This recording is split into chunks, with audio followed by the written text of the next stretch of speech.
일단 오늘이 8월 24일인데요. 오늘 오전에 이제 한국은행 금통위를 열어서 이제 금리를 동결을 했습니다. 일단. 기준금리가 발표가 됐나요? 그건 모르면 어떡합니까? 아니 이게 우리가 경제 이게 타이틀인데 부끄럽네요. 하여튼 뭐 그렇고요. 주식을 전업으로 하시는 분께서 죄송합니다. 죄송합니다. 제가 얼마나 피를 토했습니다. 환율, 금리 이건 주가와 환율은 역관계에 있다고 그렇죠. 그렇죠. 오늘도 똑같을 겁니다. 한번 보면. 아무튼 이제 금리 동결을 했는데 이 동결을 한 뭐 여러 가지 계기나 이유에 대해서 여러 가지 견해가 있습니다. 근데 지금 저는 보는 거는 올려야 되는데 인상을 해야 되는데 여러 가지 있죠. 대출 취약점 뭐 등등도 있고 지금 국내 경기 수출이 무역 수지가 흑자가 났으나 수입이 줄어서 흑자가 난 거예요. 그거는 그 한은의 워딩에 그대로 있습니다. 그래서 그런 부분을 보면 올려야 되는데 올리지 못했다 이런 부분 때문에 그래서 조금은 이제 향후에 올라갈 인상될 소지가 있다 이렇게 보는 겁니다. 일단 그 점에 대해서 뭐 우리 네이마리님은 어떻게? 근데 뭐 저도 금리 관련해서 사실 여기 와서 저도 정보를 들었어요. 아니 오전에 반성하십시오.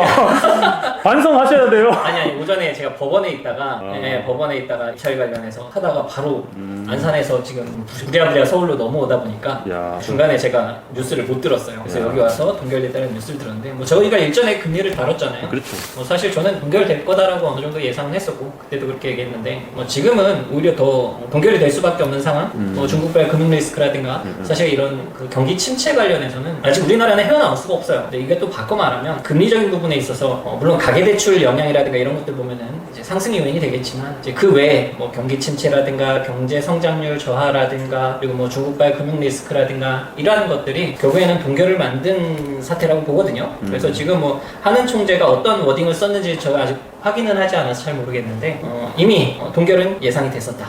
저는 이렇게 보고 있습니다. 하여튼 근데 향후에 저는 계속 이제 올라갈 확률이 높다는 것이고요. 뭐 우리 토끼님 나오셨는데 네. 토끼님은 아셨어요? 아니요, 저도. 뭐야? 반성하십시오.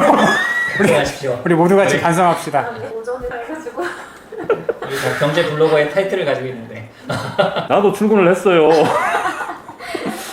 예. 토끼님은 뭐 어떻게 대출이 있지 않습니까? 네, 있는데 뭐 애초에 저는 대출 금액이 그렇게 크지 아, 않아가지고요. 그렇죠. 네, 영끌러 수준은 아니어서 뭐 그럭저럭 잘 지내고 있습니다. 얼마 안 돼요, 이자가. 금리가 오르든 말든 상관없다. 네, 나 알바노다 뭐 이런 네, 거네. 뭐 1, 2%로 올라도 그다지 제 현금 흐름에 미치는 영향이 그렇게 크지 않기 때문에. 네. 관심이 별로 없다. 네. 자, 뭐 그것도 존중합니다. 뭐 관심 없는 사람이 여기는 최고 위너죠. 근데 솔직히 말씀드리면 좀 부동산 투자자분들은 지금 굉장히 안도의 한숨을 많이 쉴 거예요. 그나마 만약에 이번에 그렇죠. 금리 인상으로 갔다면 정말 위험하시는 분들도 많이 있거든요.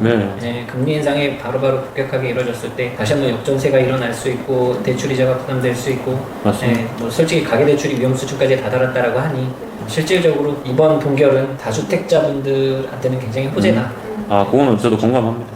근데 제가 궁금한 게 예전에 이제 제가 리치 아빠님한테 들었을 때 그럴 수도 있겠구나라고 느낀 게 그러니까 기준금리가 뭐 예전에 뭐 1%일 때 뭐 0.25% 올리는 거는 25%가 올라가니까 굉장히 크게 느껴지는데 이게 지금 3.5%인 상황에서 뭐 0.25%를 올려가지고 뭐 3.75%가 됐다. 그렇다고 하더라도 기존의 기준금리 대비해서는 프로도 안 되는 상승을 한 거잖아요. 그럼에도 불구하고 0.25% 정도 현 상태에서 올리는 게 그렇게 이 다주택자나 임대인들한테 부담이 되는 거고. 네, 이거는 숫자 노름이에요. 원래 그 얘기도 맞기는 한데 숫자 노름이라고 얘기한 게 뭔가 하면 퍼센트로 따지면 그렇게 적게 갭이 올리는 것 같으나 이거는 내가 이제 소위 퍼센트로 돈을 내는 건 아니잖아요. 절대 금액을 보시면 돼요. 절대 금액은 금액이 큰 순간 퍼센트가 조금이라도 오르면 이게 절대 금액이 더 커지는 효과가 있거든요. 그래서 절대적으로 내야 되는 뭐 그 이자나 이런 것들은 더 크게 다가오는 거죠. 그런 부분이 분명히 있습니다. 그러니까 한계점이 여기 임계점이 있는데 여기 까딱까딱 하고 있는데 뭐가 하나 깃털이 하나 떨어지면 물이 넘치고 뭐 이런 것들이 있지 않습니까? 그러한 부분에 한계점에 있으신 분들이 제법 있다라고 제가 얘기하는 게 아니라 계속 오피셜로 한은부터 기재부부터 계속 떠들고 있잖아요. 그래서 그런 부분을 얘기하는 거고. 이게 99도까지는 물이 끓지 않지만 거기서 이제 1도만 올라도 물이 끓는 것처럼 임계점에 있는 분들한테는 굉장히 위험할 수 있다. 그 0.25%의 금리 인상도 그럴 수 있겠네요. 지금 그 기준금리가 동결이 되었어도 지난 분기도 마찬가지지만 동결이 됐어도 코픽스 금리라든가 이런 것들이 올랐어요. 그렇죠. 그래서 실질적으로 주담대를 활용하시는 분들은 동결이 되었지만서도 상승한 주담대 금리를 받아보시고 실망하신 분들이 많았거든요.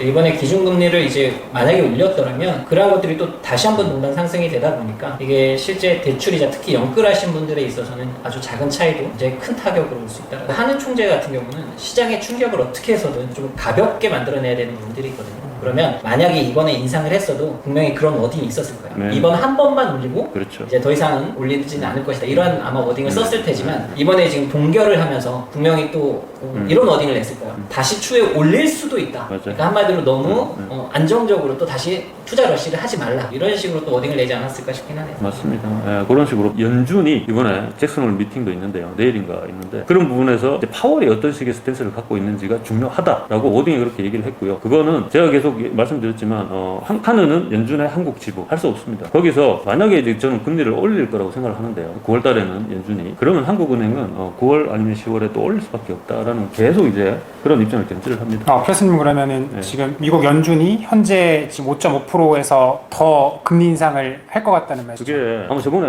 일단 연준의 이제 매파가 득세를 했고 잭슨홀에는 매파가 아마 얘기를 많이 할 거고요. 그리고 그 전에 이미 물가 수준에 대해서 이제 되게 회의적인 얘기들이 많았어요. 그러니까 물가가 이제 2% 해야 되는데 2%에 턱없이 이제 향후에는 더 그러니까 2%에 낮아지지 않을 거다. 이런 식의 워딩이 되게 많았고요. 그래서 아마 일단은 회의록이나 이런 걸 봐야 되긴 하지만 대부분의 이제 매파에 있으신 분들이 한 번은 더 올려야 된다라고 강력하게 주장했을 가능성이 높습니다. 네, 실질적으로 보면 이 미국이 물가 상승률이 CPI가 잘 안 잡히고 있어요. 그러니까 생각보다 떨어지는 게 하락폭이 크질 않다 보니까 아직까지 경제적으로는 굉장히 좀 좋은 상황이긴 한데 이제 한국 입장에서는 이제 이미 그 물가 상승률이 2%대까지 잡히다 보니까 모르겠어요. 어떻게 될지는 모르겠는데 피어스님 말처럼 미국은 상승 압박이 아직 있습니다. 그게 만약에 정말 9월 달에 상승이 된다라고 하게 되면 이번에 한국도 따라 올릴 가능성이 일부는 있다. 네, 참 아이러니한 게 지금 한국 같은 경우에는 기준금리를 많이 올리지 않았음에도 불구하고 물가가 잡히고 있고 미국은 기준금리를 많이 올렸음에도 불구하고 물가가 아예 또 한국과는 정반대로 이렇게 한다는 게 되게 좀 아이러니하네요. 그건 이제 원래는 반대로 갔어야 되는. 우리나라가 좀 경기 침체가 있어서 그런가요? 어떻게 보면 인플레이션이 잡히고 뭐 이러한 것들이 좀 장점으로 다가오고 호재로 올 수도 있는데 이게 경제 성장률이 낮아지고 경기가 침체로 가다 보니까 기준금리를 못 올리는 게 가장 클 겁니다. 네. 그것도 그런데 일단은 이제 미국이 그동안 돈이 풀었던 거가 어마무시하다는 걸 이제 이걸 각성을 할 수 있는 이제 그게 있습니다. 우리나라는 아마 600조가 우리나라 1년 예산일 겁니다. 600조예요. 우리나라 그 원화로. 근데 미국은 천조국이라고 했지만 지금 8천조가 될 겁니다. 이게 어마무시한 이제 차이가 나지 않습니까? 그래서 그런 면에서 빗대어 보면 아마 상당히 이제 달러를 많이 풀었을 것이고 그리고 그런 달러를 이제 어떤 식으로든 돈의 이제 가치를 부여를 해야 되는데 그게 쉽지 않다는 거죠. 계속 말씀드리지만 달러가 이제 쓰임새가 이제 많아져야 되는데 일단은 보십시오. 유가나 이런 것들도 지지부진하죠. 특히나 이제 중국 같은 경우에는 중국이 뭐 리오프닝 하면은 어떤 식으로든 블랙홀이 될 것이다. 뭐 원자재나 유가에. 근데 지금 뭐 리오프닝이고 뭐고 했는데 별 반응이 없잖아요. 오히려 리오프닝을 하고 금리를 인하를 하고 앉았어요. 왜냐하면 부동산 위기 때문에. 그러니까 중국도 지금 제정신이 아닌 거고 그 사이에 미국채를 가지고 있는 세계 1위, 2위 국가가 중국, 일본인데 일단 일본은 먼저 팔았어요. 근데 중국이 이번에 위기 상황이 되면서 그 위안화 가치가 막 떨어졌잖아요. 그게 환율이 올라간 거죠. 그러니까 미국채를 팔기 시작했어요. 내다 팔기 시작했어요. 이거는 미국한테는 크리티컬한. 얘들이 계속 팔면 안 그래도 개똥 같은 개똥은 아니지만 달러 가치가 이제 형편없는데 더 형편없어지죠. 그래서 이런 것들을 해칭하기 위해서 뭘 하느냐? 빠르게 러우 전쟁을 끝마치고 휴전이든 이런 식으로 매조지를 하고 아마 대만의 리스크를 지정학적 리스크를 부각시킬 확률이 되게 높다. 그러면은 어떤 식으로 달러 수요가 또 생기겠죠. 하여튼 요거는 이제 약간의 제 내피셜도 가미가 됐기 때문에 요 정도까지만 하고 금리 향후에 어떻게 돼? 그러면은 지금 이제 금리가 동결이 됐단 말이에요. 일단 동결이 됐고 그러면 부동산 입장에서 그리고 재테크하는 입장, 뭐 주식 하시는 입장에서 뭐 저는 사실은 아직까지는 더 두고 보고 해야 되는데 이제 주식은 샀다 팔았다 그리고 부동산 입장에서도 조금 단타를 하시는 분들이 특히나 뭐 경매 하시는데 경매에는 크게 뭐 영향이 없을 것 같긴 한데 뭐 금리나 이런 것들 아니죠. 뭐 어차피 경락자금 대출도 주담대의 하나의 상품이니까 네. 먼저 안에 들어가는 네. 그럼 뭐 금리에 영향이 있을 수밖에 없고